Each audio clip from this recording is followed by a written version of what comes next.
School parent association Jammu president.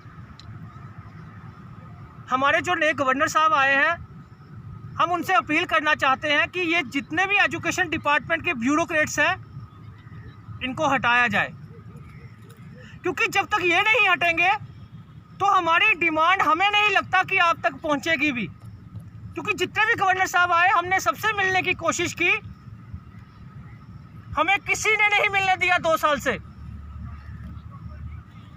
तो मैं उम्मीद करता हूं हमारे नए गवर्नर साहब से, आपके चैनल के माध्यम से उनको बताना चाहता हूं कि प्राइवेट और सीबीएसई स्कूलों के क्या हालात हैं हमारे जम्मू कश्मीर में, और हमारे जम्मू कश्मीर में इस टाइम पेरेंट्स की पोजीशन क्या है, सिचुएशन क्या है, उनके बिजनेस की सिचुएशन क्या है।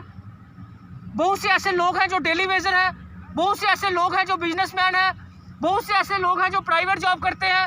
90% हमारा जम्मू कश्मीर के आम लोग जो हैं वो इस टाइम काम काज बिल्कुल भी नहीं है, किसी टाइप का कोई काम नहीं। हमारे ड्राइवर भाई, हमारे कंडक्टर भाई, ट्रैवल एजेंट, कोई रेडियो वाले, कोई प्राइवेट दुकानदार, कोई बड़े बड़े बिजनेसमैन, ऑल इन ऑल जितने भी हैं हमारे प्राइवेट बिजनेसमैन, टोटल किसी का काम नहीं। और हम सरकार से चाहते क्या है, हमें अपने लीडरों से, जम्मू कश्मीर के किसी भी लीडर से कोई उम्मीद नहीं रही, क्योंकि हमने हर एक लीडर को आवाज़ लगाने की बात की कि हमारे साथ आइए और हमारी आवाज़ को आगे रखिए। ये जनता की आवाज़ है कि प्राइवेट स्कूलों और सीबीएसई स्कूलों की फीसें टोटल माफ़ की जाए। जबकि जम्मू कश्मीर में 2G स्टडी चल रही है, 2G नेटवर्क चल रहा है, तो 2G नेटवर्क में कैसे एक ऑनलाइन स्टडी हो सकती है, आप ही मुझे बता दीजिए। और 2G में अगर ऑनलाइन स्टडी हो भी रही है तो कैसे ट्यूशन फीस, पूरी मंथली फीस बनती है, आप ही मुझे बता दीजिए। जबकि Jammu Kashmir fees fixation committee 28/1/2019 के ऑर्डर में साफ साफ लिखा गया है कि ट्यूशन फीस में electricity bill, water supply bill, teacher staff की सैलरी, और जब ETC आगे लग जाता है तो जाने की 1-2 चीज़ें और भी है। जब 5 कंपोनेंट में उसको बांट दिया जाए तो 20% ही टीचर्स की सैलरी बनती है, जो कि हम देने के लिए तैयार हैं, और वो भी वही पेरेंट्स देंगे जो फीस दे सकते हैं इस कोविड-19 में, वो भी 20%, तब जब गवर्नमेंट की तरफ से ये 20% का ऑर्डर निकलेगा। इतनी देर हम 3,000, 5,000, 2,000, 1,000 पूरी मंथली फीस क्यों दें? जब हम एक रेस्टोरेंट में जाते हैं, एक सब्जी से खाना खाते हैं, क्या हम पूरी सब्जियों का पूरे रेस्टोरेंट का बिल देते हैं? आज अगर हम ऑनलाइन स्टडी यूज़ कर रहे हैं तो हम सिर्फ ऑनलाइन स्टडी का टीचर को सैलरी देने के लिए तैयार हैं, टीचर्स की फीस भरने के लिए तैयार हैं। मैं पूछना चाहता हूं हमारे नए गवर्नर साहब से कि जैसे 75 सालों से इनकी लूट चलती आई,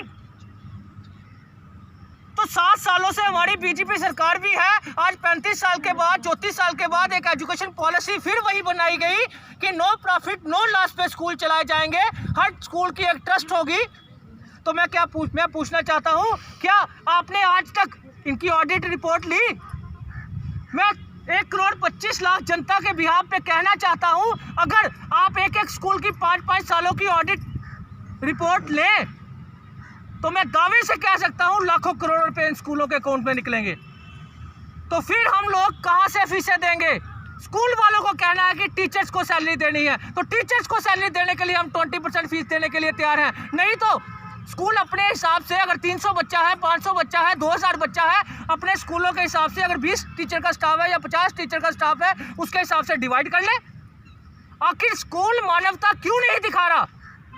इस कोविड-19 में एक आम आदमी ने लोन नहीं देना, एक आम आदमी ने गाड़ी नहीं रखी, क्या उसने लोन की किस्त नहीं देनी? क्या स्कूल वालों ने ज़्यादा देनी है? क्या कोविड-19 स्कूल वालों के लिए नहीं आया? तो मैं सरकार को पूछना चाहता हूं, मैं गवर्नर साहब को पूछना चाहता हूं, क्या 1,25,00,000 जनता को एक साइड पे रखकर क्या चंद स्कूलों के लिए लड़ा जा रहा है? क्या चंद स्कूलों को सब कुछ दिया जा रहा है? तो मैं गवर्नर साहब से अपील करना चाहता हूं और उम्मीद जताता हूं कि हमने एप्लीकेशन भी दे दी है आपको मिलने के लिए, हमें बहुत जल्द टाइम दिया जाएगा। और सबसे पहले आप अपने ब्यूरोक्रेट्स चेंज कीजिए एजुकेशन डिपार्टमेंट के, तब जाकर एजुकेशन, तब जाकर हमारे पेरेंट्स को, तब जाकर हमारे जितनी भी आम जनता है जम्मू कश्मीर की, उनको राहत होगी फीसों से। अब आप गुहार क्या करना चाहते हैं LT गवर्नर साहब? देखिए, मैं गवर्नर साहब को कहना चाहता हूं, अगर आप सच्ची में जनता को राहत पहुंचाने के लिए आए हैं, हमें बड़ी उम्मीदें हैं आपसे, तो एक काम कीजिए, स्कूलों को इस साल के लिए एग्जामिनेशन हॉल के रूप में माना जाए। एग्जामिनेशन फीस हम देने के लिए तैयार है, बाकी हम मंथली फीस क्यों दें? स्कूलों को सिर्फ एग्जामिनेशन हॉल के तौर पे रखा जाए। ऑनलाइन स्टडी पे जो लोगों को, पेरेंट्स को ज़बरदस्ती दी जा रही है, उसको टोटल बंद कर दिया जाए।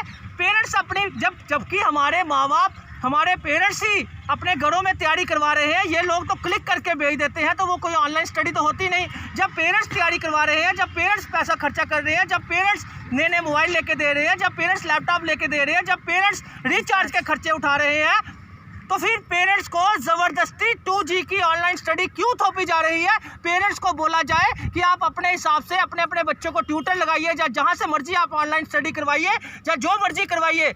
आपके लिए स्कूल सिर्फ एग्जामिनेशन हॉल रहेंगे। जो एग्जामिनेशन हॉल की पूरे साल की 1000-2000 फीस बनेगी, वो हम दे देंगे। पूरे साल की 1000-2000 वो हम दे देंगे। हमने पूरे महीने घर बैठकर फीस क्यों देनी है? जब गुजरात में 4G में फीस माफ़ हो सकती है, तो जम्मू कश्मीर में क्यों नहीं? क्या जम्मू कश्मीर हमारे देश का हिस्सा नहीं? तो मैं गवर्नर साहब से अपील करना चाहता हूं, ये राहत जल्दी से जल्दी पहुंचाई जाए, क्योंकि पुराने गवर्नर साहब तक भी हमारी बात नहीं पहुंचाई गई, क्योंकि आपके सब ब्यूरोक्रेट्स मिले हुए हैं प्राइवेट स्कूलों वालों से। नमस्कार।